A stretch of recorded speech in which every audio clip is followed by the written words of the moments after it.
Yo, what up guys? Welcome to GameOver Ent, and today on The Walking Dead Wednesday, we're getting back into The Walking Dead Michonne and talking more about Michonne's character and kind of her mental state and what she's going through. Okay, could she possibly be a danger to herself and to people around her?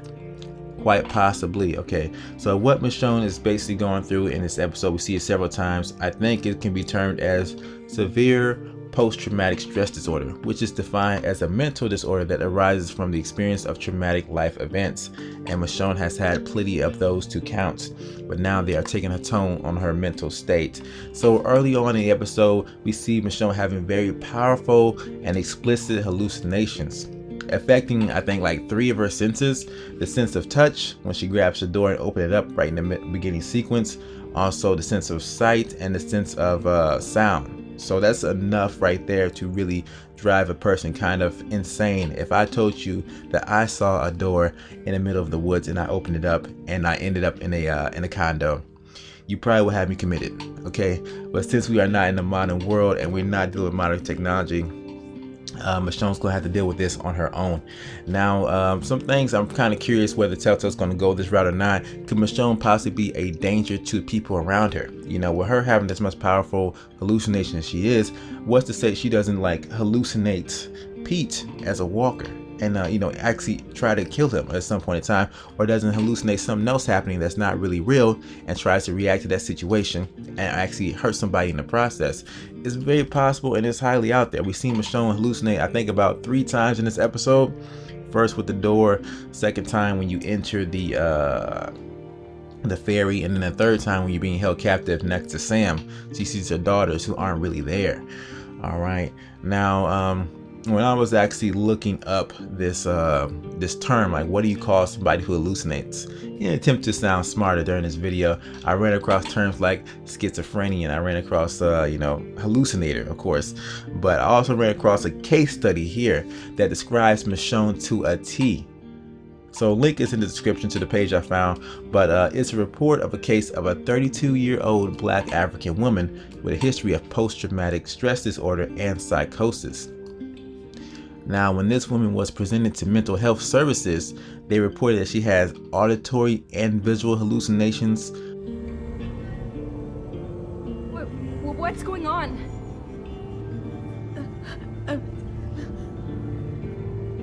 This is freaking me out.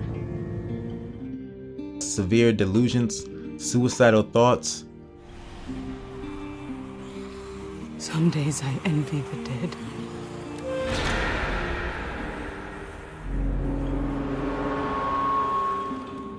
Reoccurring nightmares.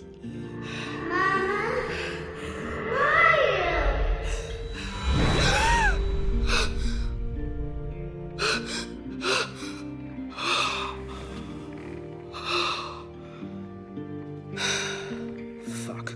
And a moderate case of insomnia. Can't sleep anyway. Does that sound familiar? It sounds damn near identical to Michonne.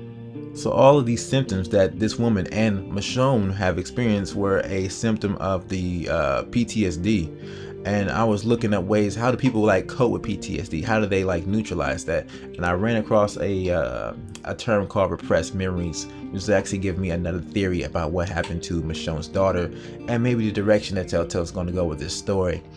All right, now, repressed memories are memories that have been unconsciously blocked due to the memory being associated with a high level of stress or trauma. And even though the individual cannot recall the memory, it may still be having an effect on them consciously.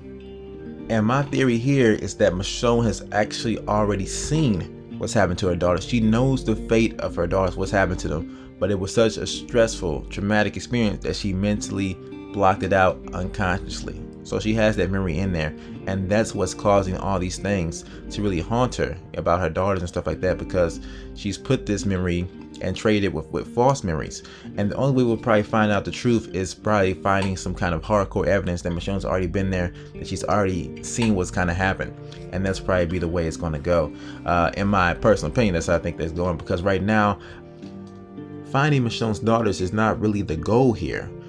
Michonne's not on the boat to, search her home, go back to her hometown, find what she's looking for. She's joined this group, her crew and the companion, just as a way to kind of get away from Rick's group, try in an effort to clear her mind, get her thoughts together and stuff like that. But I don't know if they'll really be able to reach her hometown to find out what she's looking for, just because the fact that in the situation she's in right now, she's being held captive at the moment, and also she's kind of lost her boat. She doesn't really have a boat to really sail on at the moment.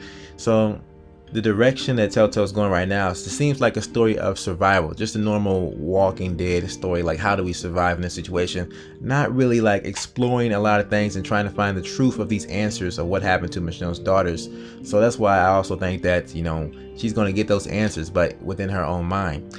Also, when Michonne joins Rick's group back again further on in the series, the comic book series, she's not having these severe hallucinations, which makes me believe that she does find the answer she's looking for, some type of closure out there about what really happened to her daughters.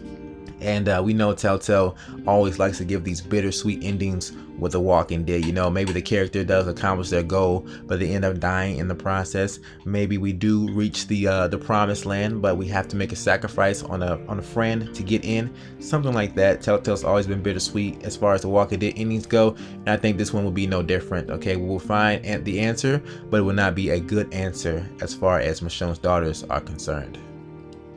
Alright, and that concludes my discussion about Michonne, her mindset, and the direction I think they're going with the storyline, okay? So people, I want you guys to sound off in the comments. Let me know what you guys think about this. Do you think I'm onto something, or you think I'm full of crap here? I don't really know, because I can't really predict what Telltale's going to do in these situations, but I'm very interested to see how it goes with episode 2. Will Michonne get back on track as far as like being free, or will she always like be on the run, trying to just in survival mode, not really trying to like get somewhere specifically or to really find the answers that she's looking for, just trying to stay alive at this point in time.